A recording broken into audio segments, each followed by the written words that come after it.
It shall come that I will gather all nations, and tongues, and they shall come and see my glory, and I will set a sign among them, and will send them that escaped of them to the nations, to Tarshish, Pul and Lud, that draw the bow to Tubal, and Javan, to the isles far off, that have not seen my fame, neither seen my glory, and they shall declare my glory among the Gentiles.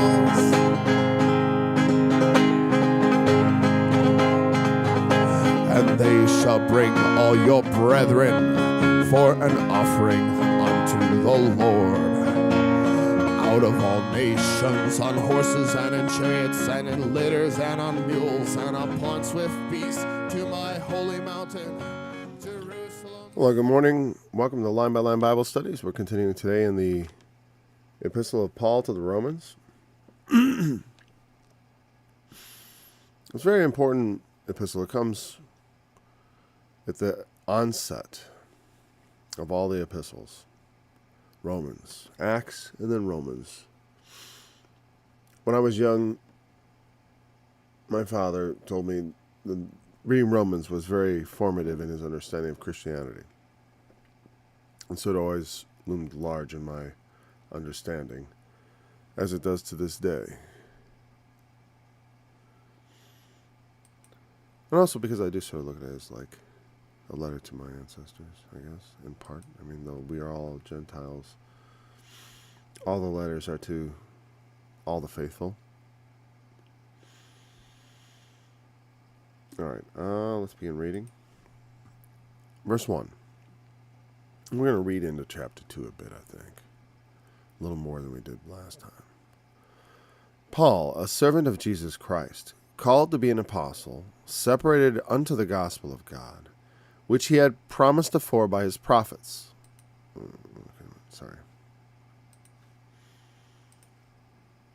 In the Holy Scriptures, concerning his Son, Jesus Christ, our Lord, which was made of the seed of David according to the flesh, and declared to be the Son of God with power, according to the Spirit of holiness, by the resurrection from the dead, by whom we have received grace and apostleship, for obedience to the faith among all nations for his name, among whom are ye also the called of Jesus Christ, to all that be in Rome, beloved of God, called to be saints, grace to you and peace from God our Father and the Lord Jesus Christ. First, I thank my God through Jesus Christ for you all, that your faith is spoken of throughout the whole world. For God is my witness, whom I serve with my spirit in the gospel of his Son, that without ceasing I make mention of you always in my prayers, making request, if by any means now at length I might have a prosperous journey by the will of God to come unto you. For I long to see you, that I may impart unto you some spiritual gift, to the end you may be established. That is, that I may be comforted together with you by the mutual faith, both of you and me. Now I would not have you ignorant, brethren, that ofttimes I purposed to come unto you, but was let hitherto, that I might have some fruit among you also, even as among other Gentiles. I am a debtor both to the Greeks and to the barbarians, both to the wise and to the unwise. So as much as in me is, I am ready to preach the gospel to you that are in Rome also. For I am not ashamed of the gospel of Christ, for it is the power of God unto salvation to every one that believeth, to the Jew first, and also to the Greek. For therein is the righteousness of God revealed from faith to faith, as it is written, the just shall live by faith. For the wrath of God is revealed from heaven against all ungodliness and unrighteousness of men, who hold the truth in unrighteousness, because that which may be known of God is manifest in them, for God hath showed it unto them. For the invisible things of him, from the creation of the world, are clearly seen, being understood by the things that are made, even his eternal power and Godhead, so that they are without excuse. Because that when they knew God, they glorified him not as God, neither were thankful, but became vain in their imaginations, and their foolish heart was darkened. Professing themselves to be wise, they became fools, and changed the glory of the uncorruptible God into an image made like unto corruptible man, and to birds, and to four-footed beasts, and creeping things. Wherefore God also gave them up to uncleanness, through the lusts of their own hearts, to dishonor their own bodies between themselves, who changed the truth of God into a lie, and worshipped and served the creature more than the Creator, who is blessed forever. Amen. For this cause God gave them up unto vile affections. For even their women did change the natural use into that which is against nature. And likewise also the men, leaving the natural use of the woman, burned in their lust one toward another, men with men working that which is unseemly, and receiving in themselves that recompense of their error, which was meet. And even as they did not like to retain God in their knowledge, God gave them over to a reprobate mind, to do those things which are not convenient, being filled with all unrighteousness, fornication, wickedness, covetousness, maliciousness, full of envy, murder, debate, deceit, malignity, whisperers, backbiters, haters of God, despiteful, proud, boasters, inventors of evil things, disobedient to parents, without understanding, covenant breakers, without natural affection, implacable, unmerciful, who knowing the judgment of God, that they which commit such things are worthy of death, not only do the same, but have pleasure in them that do them. Therefore thou art inexcusable, O man, whosoever thou art that judgest. For wherein thou judgest another, thou condemnest thyself, for thou that judgest doest the same things.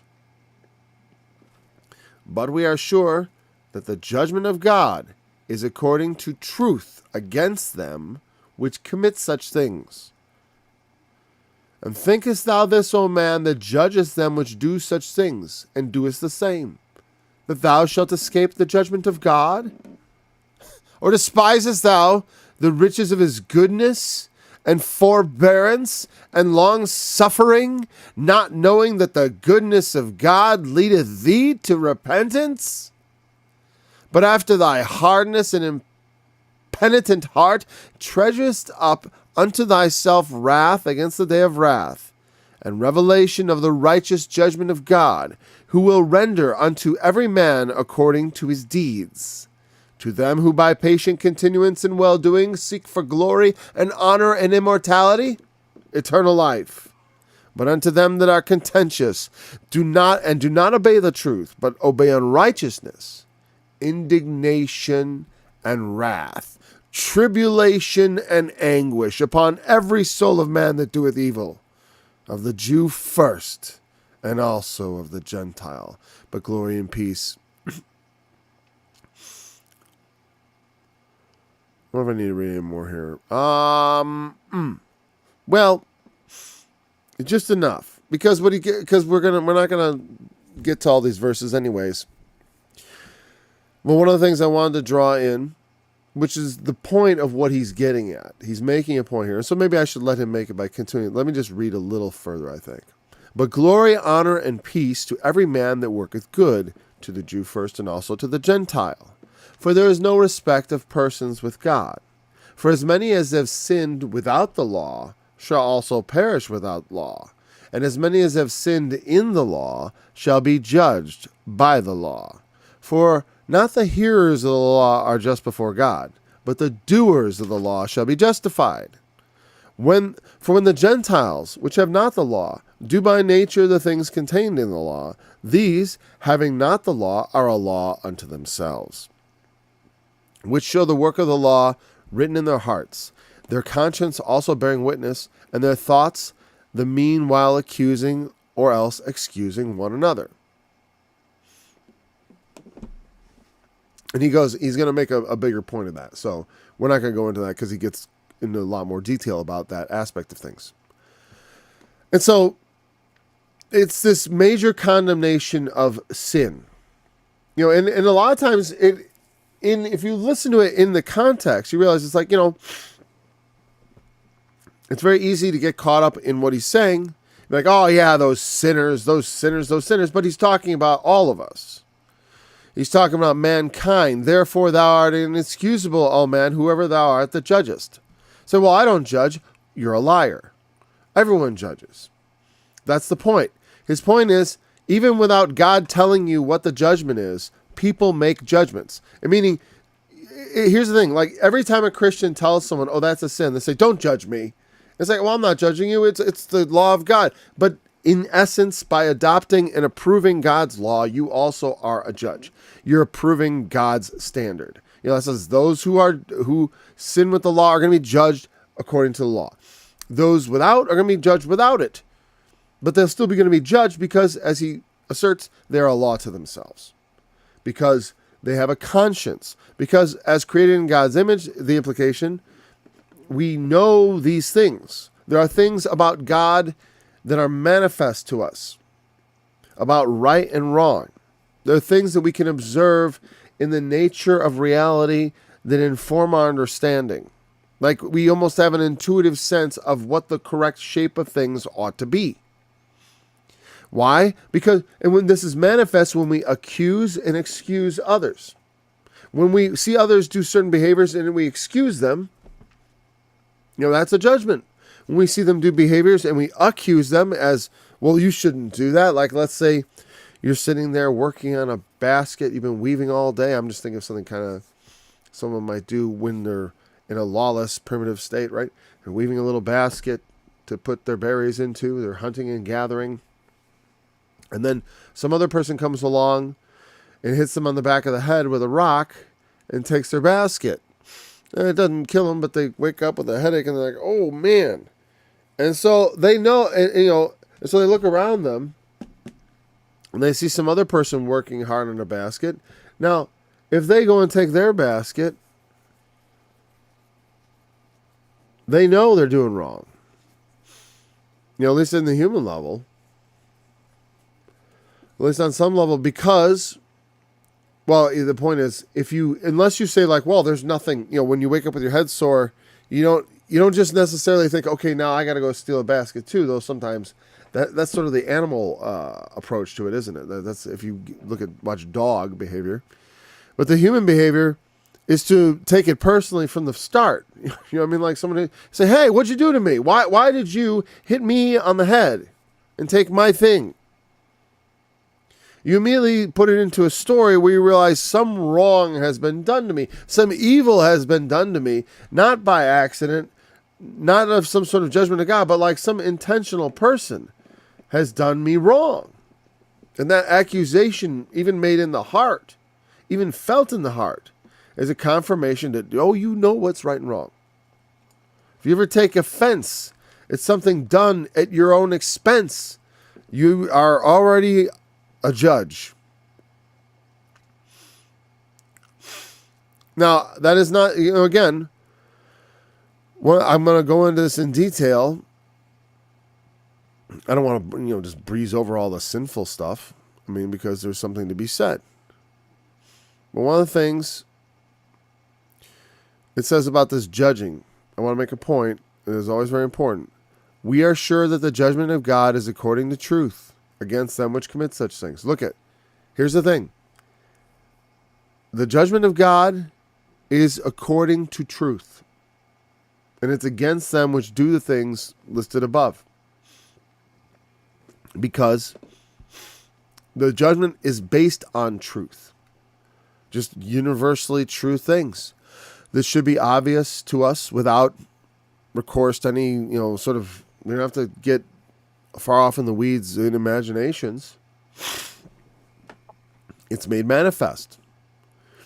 There are things that we can clearly see that are manifest, invisible things of God. What are things of God are invisible? Are the rocks invisible? No. There are invisible things you could say, like, well, there's electromagnetic radiation and gravity and all that stuff. And like, sure. And you can understand those things by looking into them. And they work. But what are the invisible things of Him that are understood by the things that are made? And in this respect, because of the context, we understand it to be moral things that are invisible. The righteousness of God, the righteous standard of God. Why did Cain, why did Adam and Eve hide themselves? Why did Cain lie about where Abel was? Essentially, I'm my brother's keeper. Why did he say that? Why did he try to avoid responsibility for what he had done? Well, it was because of his guilt. He said, well, I just hit him with a rock and he's dead. Who cares? He didn't. No, he was like, well, where's your brother Abel? Oh, what, am I my brother's keeper? Or what am I supposed to know? Where is he? I don't know. Played stupid with God. But why would he do that? Because he knew what he did was wrong. He knew. I didn't go like, well, I killed him, Lord. He offended me, of course. I killed him. As you would expect me to, of course. As seems right in my eyes. No. He knew. Just like when he offered his sacrifice and God said to him, if you do well, will you not be accepted? If you do not well, sin lies at the door.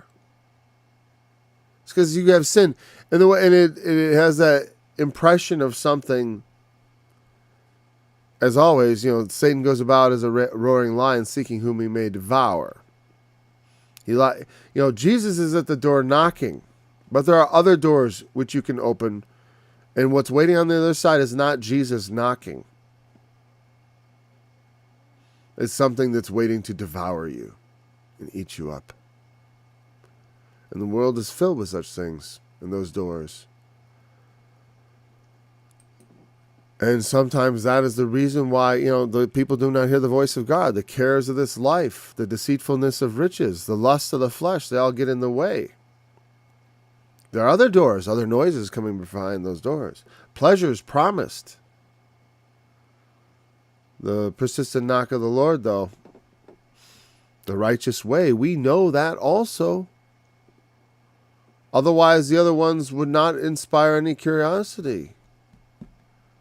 I always said sometimes a lot of the things that people do, when they knew God, they glorified Him not as God. And what does it mean? Do they know God? Well, it's from God's perspective. He's looking at man. He knows the hearts and tries the reins.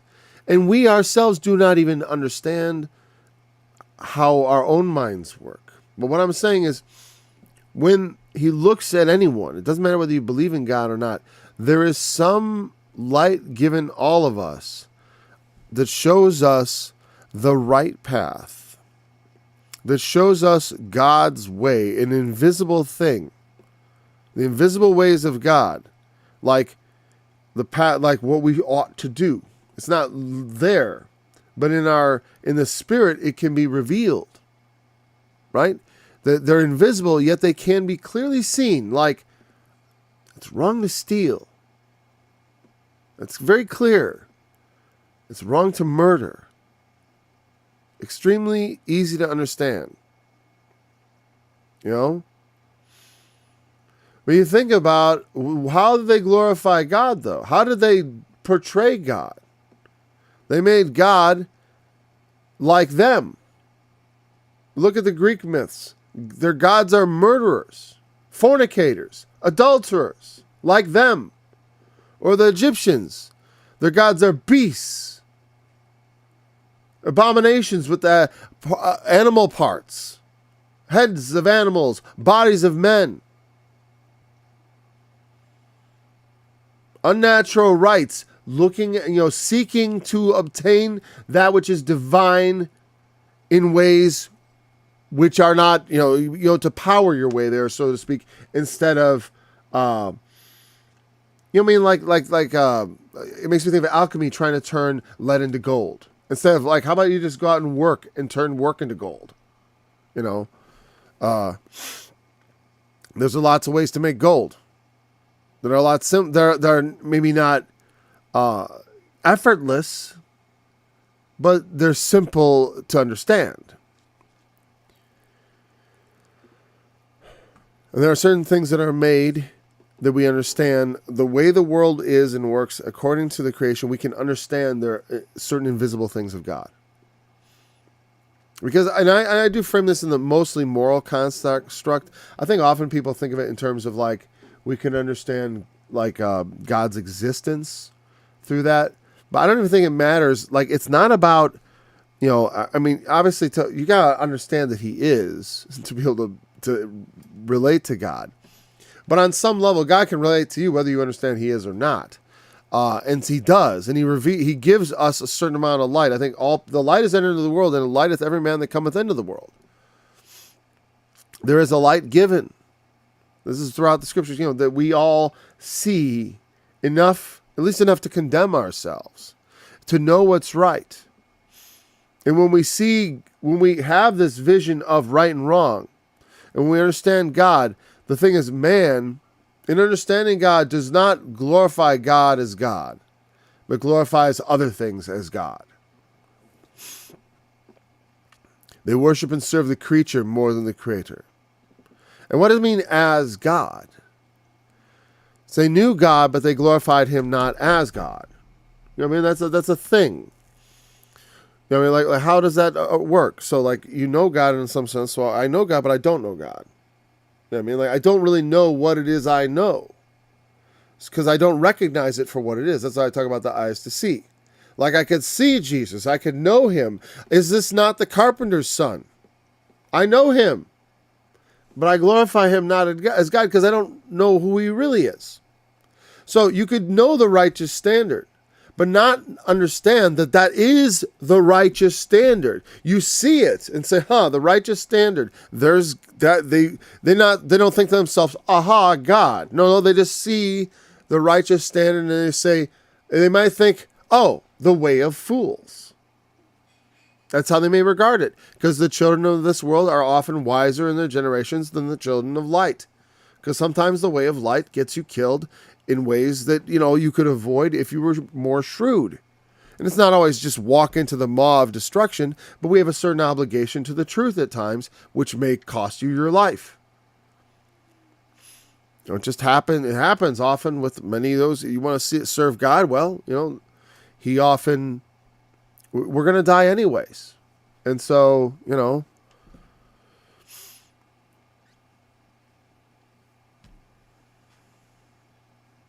I'm not particularly delighted about the thought. Neither was the Lord Jesus. I take comfort in that too. Okay, good. Thank you. I'm glad we're in the same company.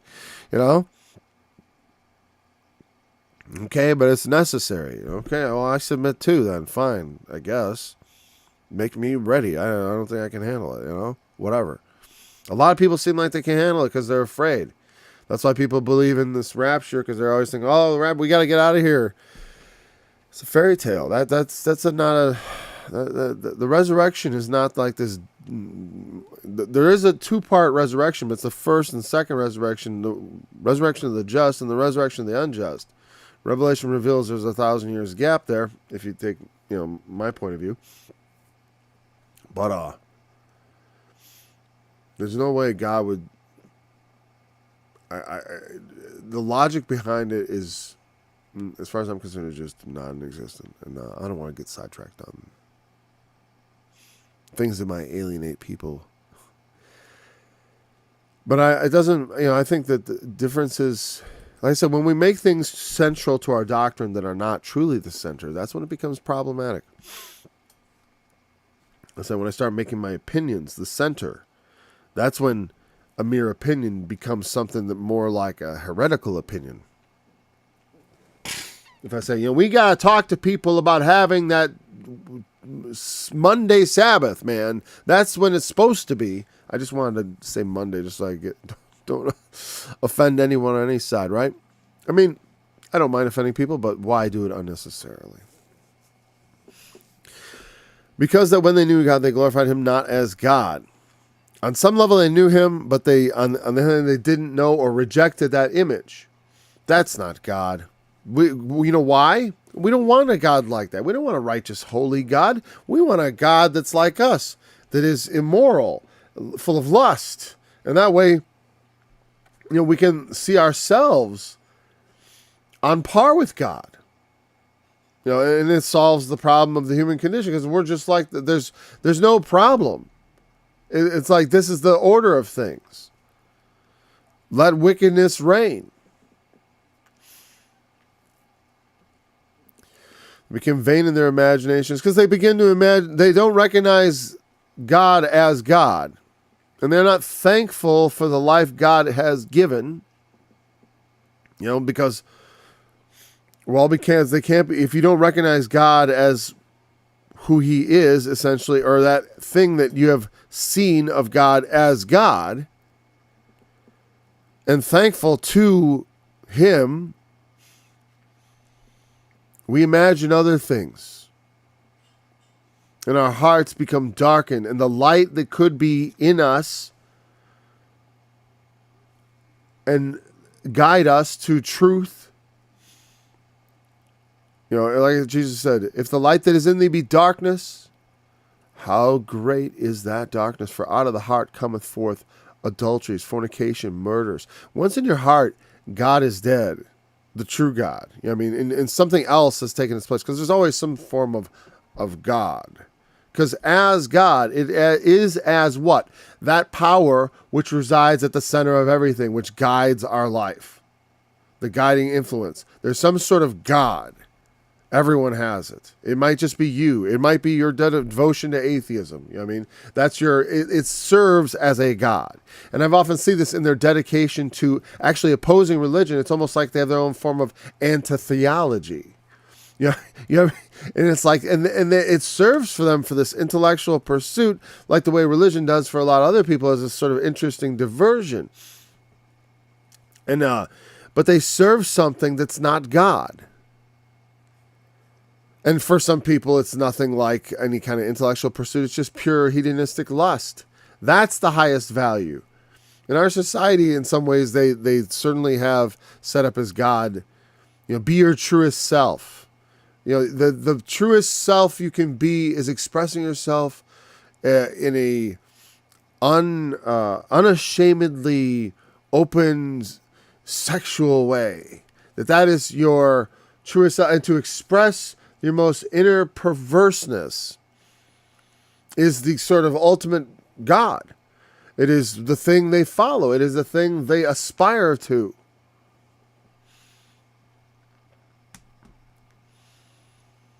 And their vain imaginations of what the ideal thing is, what that center of all rightness is. Where all the rightness, righteousness, because they have a righteous fervor all their own. You look at the way now they're coming after Christians as, not as like we're bad, we're the bad guys coming after the good guys. No, you're the bad guy. You're the bad guy. Because you deny their vain imaginations. I'm really, what's more a vain imagination than thinking you were born in the wrong body? You are your body. You know what I mean? Like the idea of it's like a mystical, spiritual thing. That doesn't make it. That's like for people. That's a religious position. It's funny that the government is approving. This is some sort of religious idea. People being born in wrong bodies. There's no such thing. Like if you have a problem with your body mentally, that's a mental problem. It's a weird way I've never seen people addressing mental problems by, it's like in the old, he thinks he's a dog. All right, well, let's go. Let's Makes me think of that Monty Python skit where the guy wanted to buy a fish, but they were it was a terrier and they were going to cut his legs off. It really terrible, obviously, but it's that mindset. We can do anything we want. That's our God. We can do everything because the highest good thing is to do what we want and to experience what we want and to follow our lust. That is God. So that's what they do.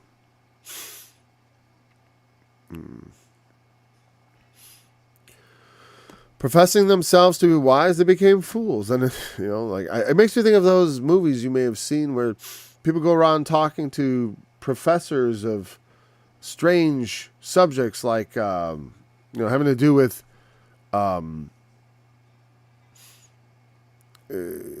gender studies and all that kind of garbage. And also just racial studies and all that stuff. Because a lot of that stuff is, like, it almost feels like the 19th century returning. Like really. Like the next thing you know, they'll be measuring people's heads and looking, trying to, what was that called? Phrenology? Determining stuff by the... he had a very intelligent looking head and the lumps in his skull. I have a huge dent in my skull. Because when they pulled me from the womb, they had to use a big pair of clamps. This is not a joke. There's a nice big flat spot up there. So by that, they will recognize my skull. If there's anything left of it, right? They professing themselves to be wise, they became fools. That's academia. They become so insulated in their academic concerns. This happens with theology too. They start just like when the Middle Ages. The church started talking about how many angels could dance on the head of a pin. I mean, that kind of like, we're going to have a debate over that. That's foolishness. Wise men debating foolish things. Or men who think they're wise.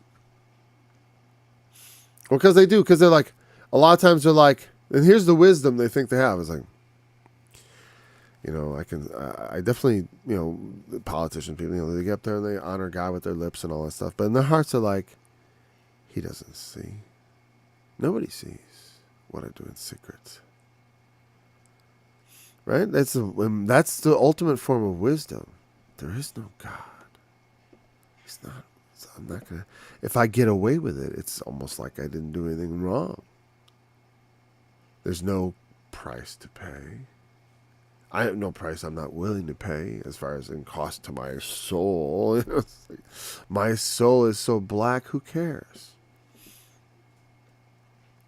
And it's weird because I do think when you allow that to enter into your heart, why wouldn't you start thinking like that? I'll tell you what, I could see myself thinking like that if I thought there was no response. I don't have a lot of, as far as like I would certainly do things that I thought I could get away with.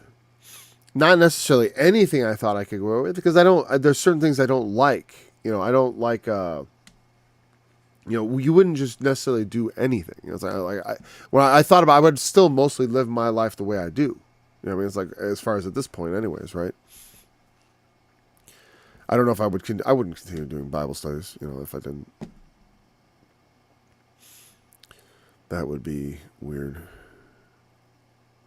But, no, because in me, it was like, I remember when I almost lost my faith, it was like, I was ready to quit. Not just believing, like, I'd quit trying. But the Lord would not allow it, so.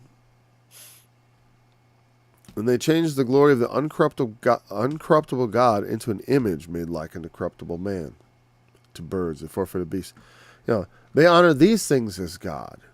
They made God an abomination. They made God like unto them. They made God, like people. They attribute to God many of the powers God has, but and many of other aspects that one might legitimately understand as being God-like, but also then they impart to them the corrupt nature of men and the bestial nature of the beasts.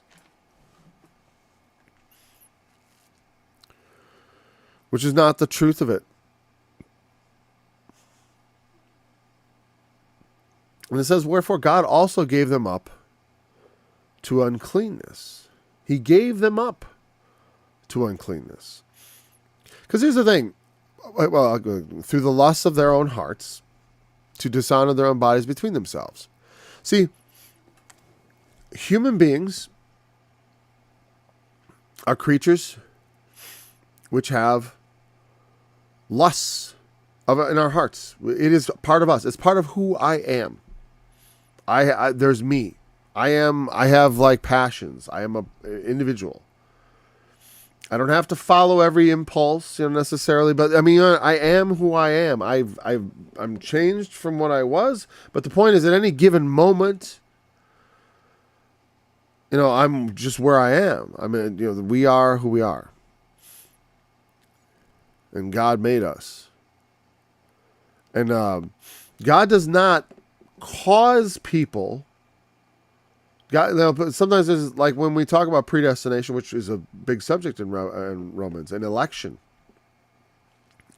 God does not take people who are like otherwise just these like blank slates and then like make them do evil. You know what I mean? What it is he makes people and brings into existence people who on the spectrum of righteousness are prone to lust and to dishonor their bodies and to be dishonorable and unthankful and all the things he describes. And you say to yourself, well, how could he do such a thing? And Paul even himself, he says in the midst of this, because he knows these things, that it's like, it almost sounds blasphemous. He gave them up to uncleanness. He gave them up to vile affections. But it's the things we want inside, right? But how could he do this? Why does God make people do it? He doesn't cause us to do it. So, well, why doesn't he make us so we don't? Well, okay. But the problem is, here's the problem. I'm a person who was worse in the past and is better now, right? But I'm a sinner. I have impulses that are not good. If God created a world full of people without impulses that are not good, that world would never include me. And probably not you. And I'm guessing probably not hardly anyone on the planet today or ever in the past. God did in his grace and mercy was create a class of being beneath him that was not worthy of eternal life, that was not going to be able to cut it. But the purpose thereof was to redeem them and raise them to sons from that borderline. From that to save what could be saved, or what he wanted, or to make of us what he would.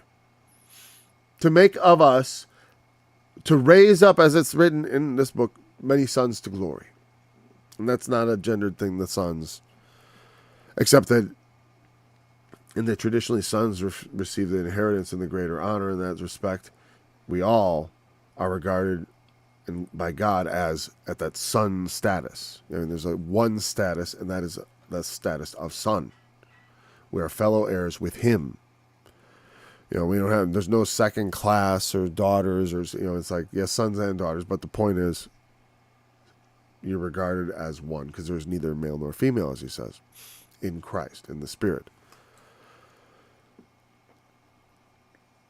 That ultimate equality we talk about, that all men are created equal and are endowed by the Creator. We are all the same, ultimately. We are very much the same. We're all beneath that line which God which is acceptable to God. We're all unacceptable to him. We're all prone to being, if God gives us up, we will go over to the uncleanness and lust of our own hearts. Whatever that is, that's not always like sexual or anything. It could be food, it could be fear, it could be all kinds of things. Any kind of, think of all the things he's about to say. There's something here you've done, I've done, we've all done. And the purpose is this, to bring us all into the understanding of, we have an understanding of right and wrong. We are all short of it. God has us at this point where we are, as the garden demonstrates, we have this knowledge of good and evil that makes us, and being made in God's image, makes us even more like God than the image itself. Because we have, you know what I mean? But it also renders us, it causes us to lose any innocence. And we become culpable for all our deeds. So we have this, like, we're in God's image, but we can't save ourselves. We are worthy of death. He brought into being beings that are worthy of death, that are not really worthy to live in the beginning. So from the beginning, it's an act of mercy. Everything that happens to us, the worst of it, is still part of this grand mercy.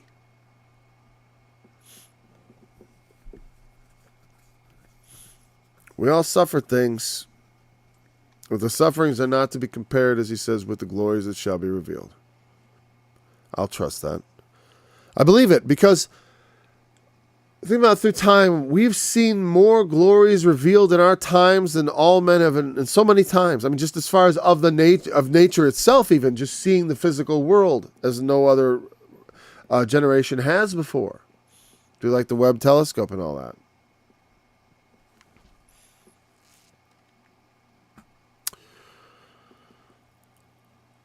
For this cause, God gave up to vile affection. To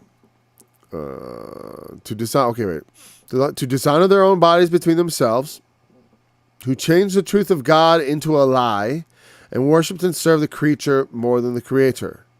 Because it's not just about worshiping an idol; it's what the idol represents.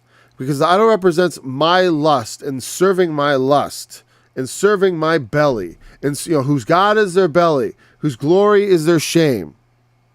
You know what I mean? Because why be ashamed? Why not throw out those standards and say, that's not God. God's standard is shame is great. So for our God, we're going to have a giant penis. And the way we worship is by jerking off. You know what I mean? That is the way the world wants things to go. And that is how they've done it in the past. That is how man will try to seek to order things. Because they prefer to glory in something easy. Why not just take those things I'm passionate about and make those things God? That's their thought. Make those the center of everything. Make that the most important thing in the world.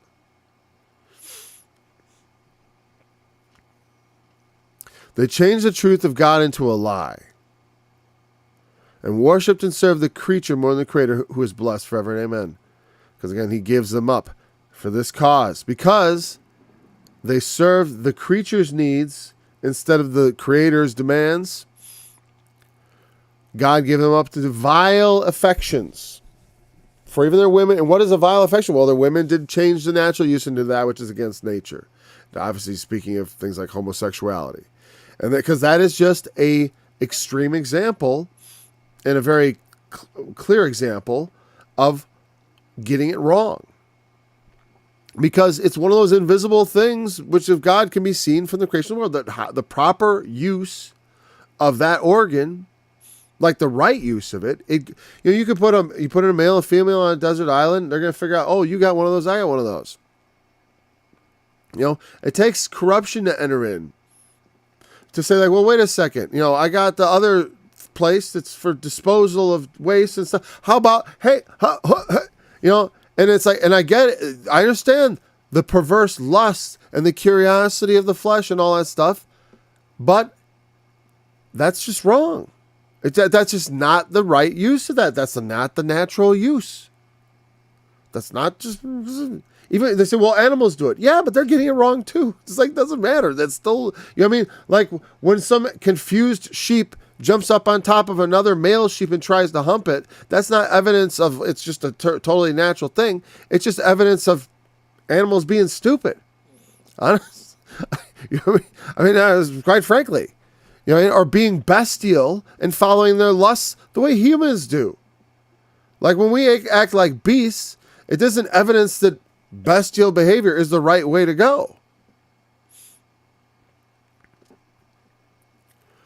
And so it's just clearly wrong from a mechanical standpoint. It's just not the way that organ functions. The sexual organs were meant to fit together quite specifically, and it comes together, and that's where they function properly, because the proper function of the organ is to eject the seed. That's the point. It's not the pleasure you receive from it is just a little bit of bait to get you to do it. Because if it was painful, we'd never do it. Women. That's why women seek not to be pregnant sometimes, because, for some people it's going to be that reason, but whatever. It's the fear of the pain, the experience. It is quite an experience. How many times do you want to do that? I understand a lot of women, and they have different. Some have harder labor than others. It's like I never feel very judgmental towards women who don't want to have a lot of children if it's because of their the experience they have childbearing. I always think it's a couple's decision of how many or if any. I think it's kind of sad when a couple says we don't want any children. It's like, you probably should have children. It's an opportunity for you to show the Lord you're capable of looking after other people's needs and can be a useful servant. It is a calling in and of itself. It is a way, and it's an important calling, and you can really screw that person up. And as often is the case, as I've got a mole over at the public school, and she reports to me that that's what kids struggle with, their family problems apparently, which to her seemed to blow her mind. I don't know, that's good, I guess. I think it's good on my behalf, but it's not good in the sense of I'm glad her mind is blown, but it's kind of weird, I guess, in a way. I never remember as a kid feeling like my problems had anything to do with my parents. I mostly tried to avoid them as a teenager, honestly. Because they had so little part of my life. Anyways, so look, it's just manifestly true. Scientifically speaking, the male sex organ and the female sex organs fit together perfectly, and that's what they're for. And what the thing is, technically speaking, I kind of understand Bill Clinton's point, because what men do together in the name of homosexuality is not actually sex. It's not really sex. It is a simulation of sex that brings about, just like masturbation is not really sex. If some young guy, if some 14-year-old boy says, I had sex last night, they're going to say, oh yeah? Yeah, because they of course don't mean that. And I understand, Bill Clinton, and I so joke when I say Bill Clinton. Obviously, there's a lot of that, other kinds of contact. They're going beyond sex, and I get it's sexual in nature. We consider it sexual because it bears a similarity to the kind of intimacy that occurs that goes along with sex. Often there's kissing and fondling and all that stuff, right? In sex, there's kissing and fondling and all that stuff. And then they start kissing and fondling each other like they're going to have sex, but they can't have sex. So they continue to kiss and fondle each other and find all kinds of other ways to simulate it. But actually, they can't complete coitus. They can't do it. The sex act is out of reach for same-sex couples. They cannot perform it. And that is why the idea of their marriage is a farce. It's a joke. You can make it legal. I don't care. It's still a joke. Because it's absurd. It's not just a joke. It's an absurdity. And it's wrong. But again, they will insist that their vile affection is a perfectly natural affection. I'm not saying it's not a perfectly natural affection of human nature. Human nature is corrupt and corruptible. And that's how man wants God to be. And that's how they put their view of God in the midst of things. God is corruptible. For example, his judgments have changed. He used to think homosexuality was a sin, and now he thinks it's perfectly okay. And again, like I said, I've always, for at least as long, not always, but for the whole time, I've taught audio studies, I don't like to single out particular sins too much very often. But there's a certain perniciousness of this, and it is why it is used as the example, because it so does corrupt people and societies that you end up things with like Sodom and Gomorrah. I have a song coming called Welcome to Sodom, a very nice little bit of satire, which I think is going to be which I like. Let me just, which I think it says things about like this kind of thing. There's something about, like, there's not a live and let live mentality that goes with it. On some level, eventually, when they worship and serve their God, they eventually begin to insist that all honor their God.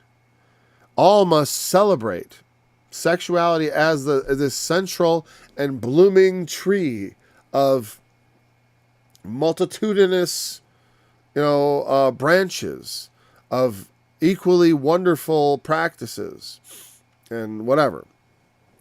And it's just a bunch of nonsense. But of course, like I said, it's not entirely. It's based on something true about human beings, which is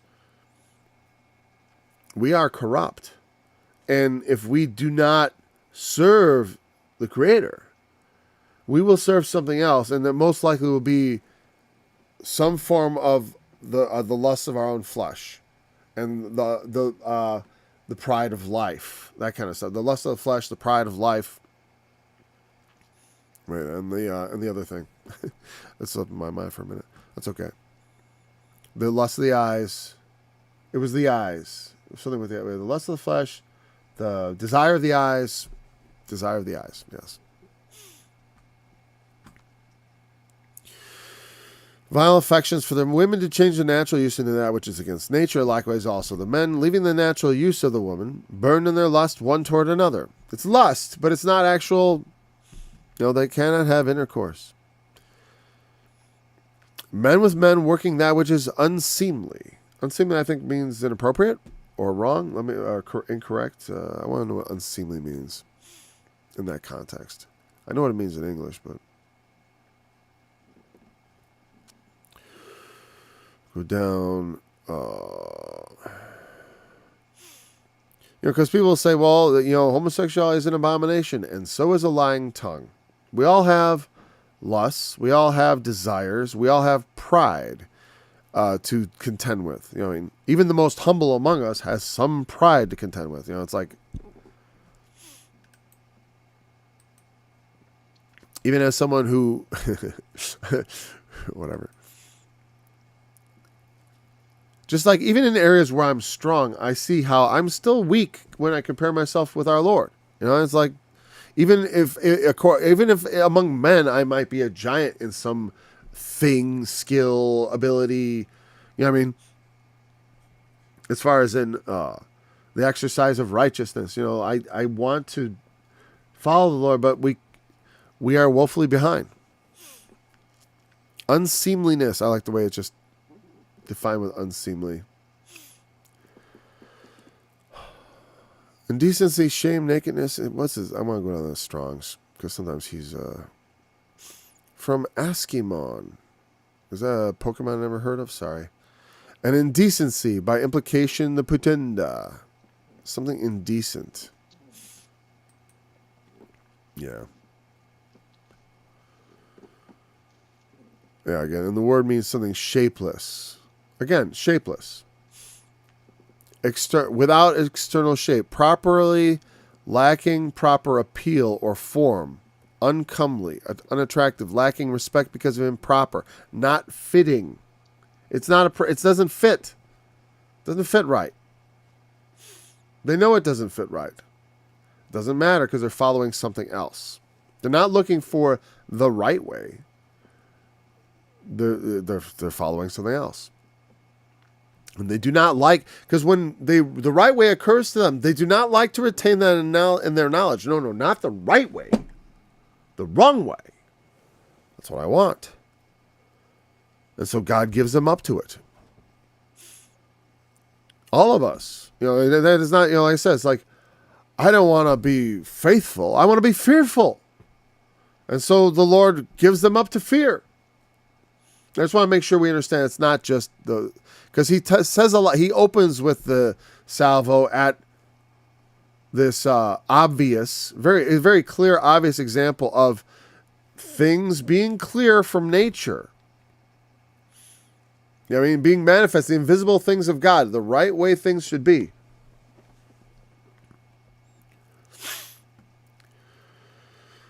All right. And then man ignoring it or not liking to retain it. Like, I want something different. How about this? This is reality.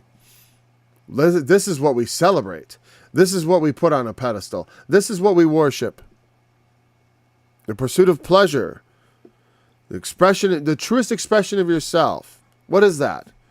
Is it a dress with spangles? I was just thinking of all the things when I was a kid, where it's like when we used to teach kids intelligent things, we taught them that being yourself is not about putting on fancy clothes and looking a certain way. It's about not being ashamed of just who you are.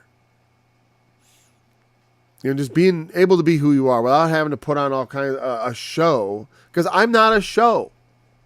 I like to put on shows. It's fun, but I know there's a difference between me and the show. And I don't mean this show. This isn't a show. This is a Bible study. I mean, if I'm doing a music video or something where I'm I'm putting on a show.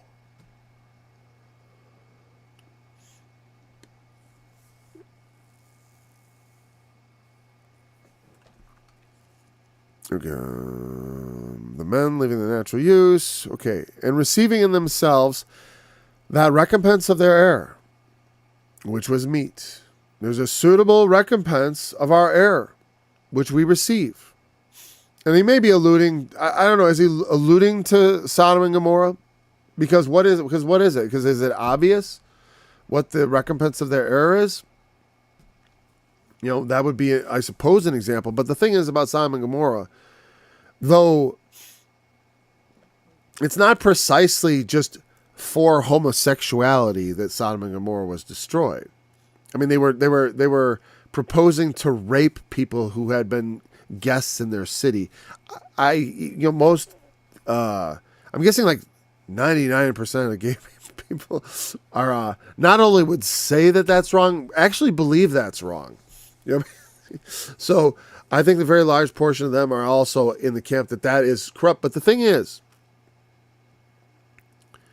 people who think it's wrong often will go along with it. Just like in Nazi Germany, people who thought, they knew it was wrong to round up the Jews and put them into boxcars, but they didn't say anything. They certainly didn't oppose it. Maybe they didn't help, but they helped by being quiet. They helped by staying out of the way. And this is, we should understand that lesson. If you ever see movies like, Schindler's List or anything like that, any of these, anything that had an actual good lesson to be learned from it. You don't stand idly by while you see evil being done. That corrupts you and you become part of it. You become part of it. That's why it's I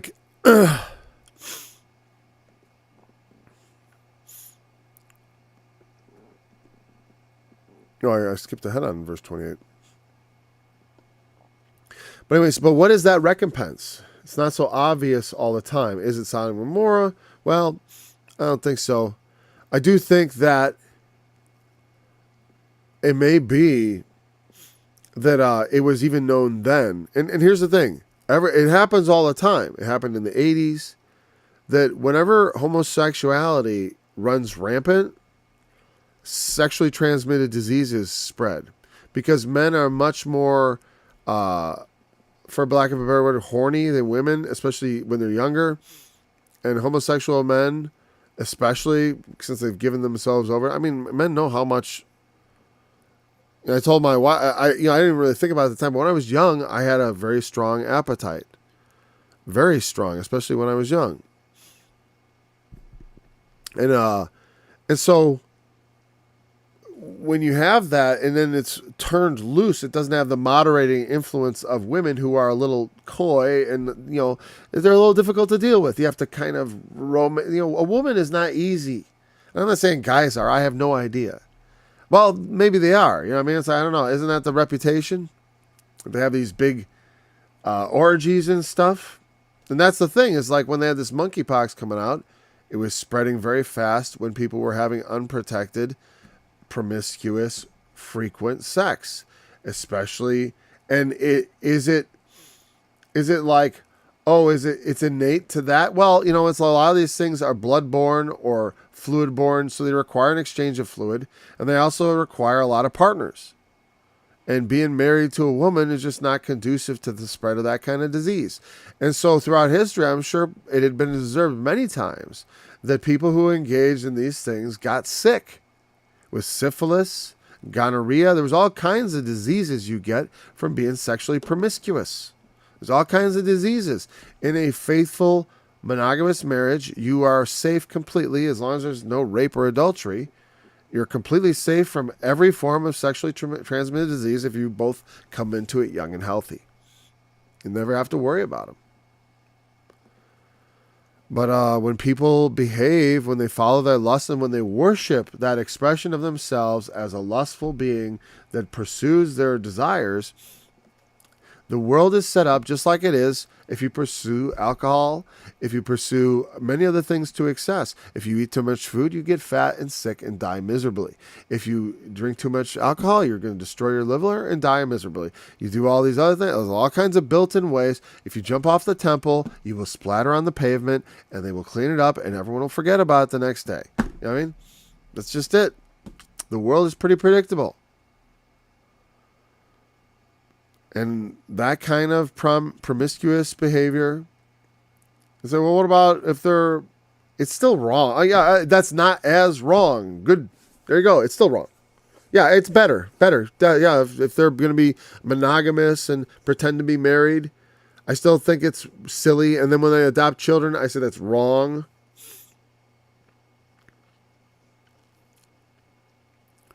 There's going to be a way to formulate the argument clearly on that one. One, there's a safety argument. Because marriage, they always tell us BS about marriage. Like, well, that's all about love. No, it's not. It's a social contract that there's no need to prove they love each other when you get married. Anybody can marry anybody else these days they can. But I mean, a male can marry any other female in the past. And there didn't have to be any love involved. A lot of times it was contractual. It's nice when there's love involved. I don't have a loveless marriage. I'm glad I don't. It's much better with love, because it's like being with brethren all the time. That's what I say. I live in church. Whether one or two of you whether two or more of you are gathered together. My house is a gathering of two believers, two very strong believers. So it's like a very powerful place.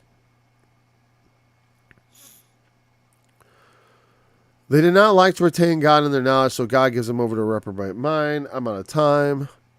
Hold on. Okay, so there is consequence to doing as they do. And also, there is another recompense of their error.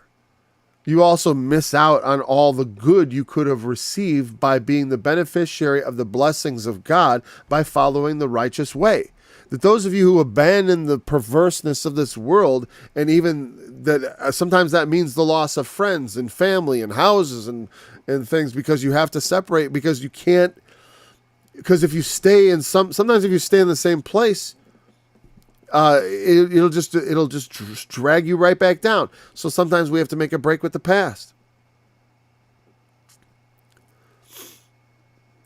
And when we do, we find an entirely different life. And they miss out on that.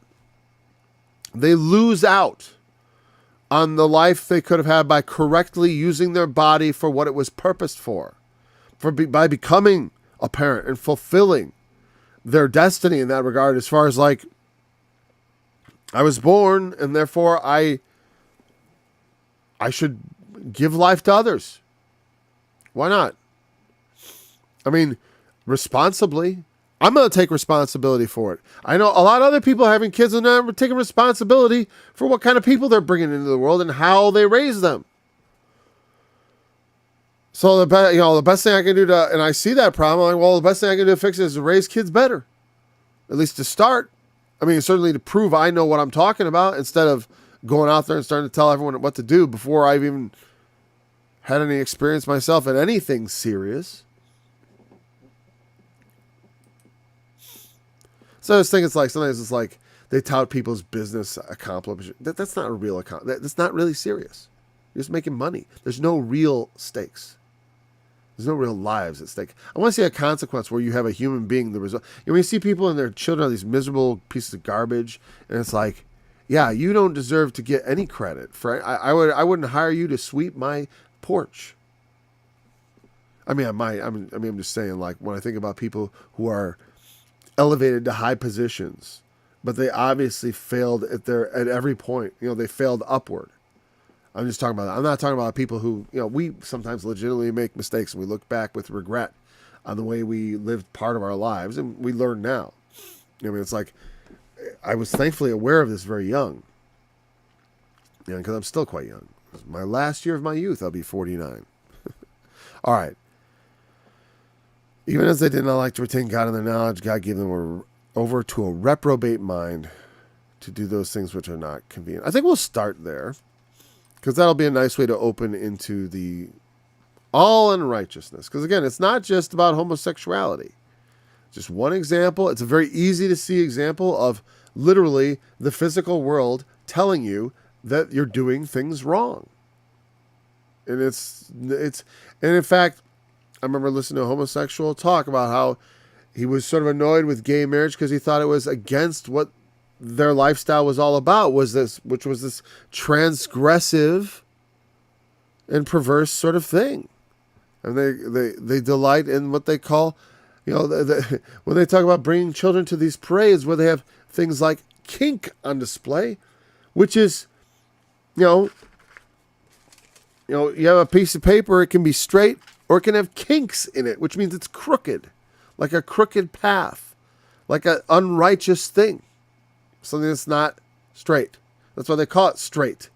They call people who follow the correct way of, who understand human biology and how it's supposed to work, and people who reserve to that the only place of honor in society. They think we're, I don't know what what do they think of us? Well, they think we're the wicked ones. We're trying to limit their access to God in a way. You know what I mean? Like to be able to truly be themselves, they have to fully realize this, and the world has to cooperate in them in their fantasies. Like the two men can be equivalent to a man and a woman, which just simply can't. It's not any more than a triangle can be equivalent to a square. Nope. Or whatever, So what about two triangles? Whatever. Again, I said a triangle, not two. And again, all analogies break down if you think about it long enough, because they're just analogies. Well, not all analogies, but many analogies, and I usually try to avoid them. So until next time, let's avoid analogies and remember to stay in the Word, and hopefully we'll be back again tomorrow. I expect fully to be so. Tomorrow's Friday, right? Yes. It shall come that I will gather all nations, and tongues of they shall come and see my glory, and I will set a sign among them, and will send them that escaped of them to the nations, to Tarshish, Pul and Lud, that draw the bow to Tubal, and Javan to the isles far off, that have not seen my fame, neither seen my glory, and they shall declare my glory among the Gentiles.